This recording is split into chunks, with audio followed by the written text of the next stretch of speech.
দর্শক, চালের বাজার পরিস্থিতি জানতে এখন যাচ্ছে কুষ্টিয়ায়। সেখানে আছেন সহকর্মী রুহুল আমিন বাবু। বাবু, চালের যোগান কেমন দেখছেন? এছাড়া দাম নিয়ে ক্রেতা বিক্রেতারা কি বলছেন, বিস্তারিত জানাবেন আমাদেরকে।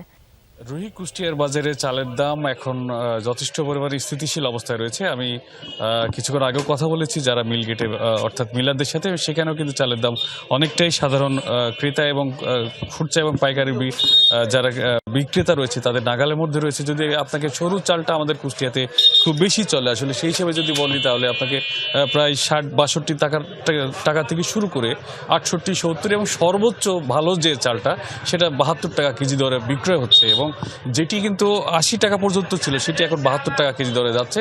এবং ঠিক দেখতে পাচ্ছেন এখন যে পরিমাণ চালের পাইকারি যারা বিক্রেতা ছিল তাদের কাছে যে পরিমাণ মজুদ রয়েছে, তারা কিন্তু এই ঠিক এখন দেখাই যাচ্ছে যে এবং যারা পাইকারি ব্যবসায়ী রয়েছে তারাও কিন্তু বলছেন যে চালের দাম কম এবং বেচা কেনাটা অনেক কমেছে। অর্থাৎ সাধারণ ক্রেতারা এখন কিন্তু চালের দামটা অনেকটা নাগালের মধ্যে রয়েছে বলেই তারা বলছেন, এবং তারাও চাচ্ছেন যে এই অবস্থাটা যেন বজায় থাকে।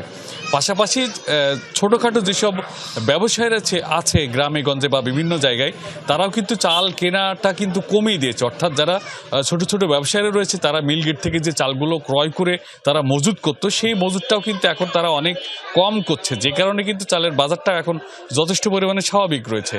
এবং এর পাশাপাশি আসলে মিলাদদের কাছেও কিন্তু প্রচুর পরিমাণে মজুদ রয়েছে। আরও অন্যতম একটি কারণ চালের বাজার স্থিতিশীল থাকার, সেটি হচ্ছে যে পরিমাণ আমদানি হয়েছে, এই আমদানির কারণেও কিন্তু চালের বাজারের স্থিতিশীলতা এখনও বজায় রয়েছে।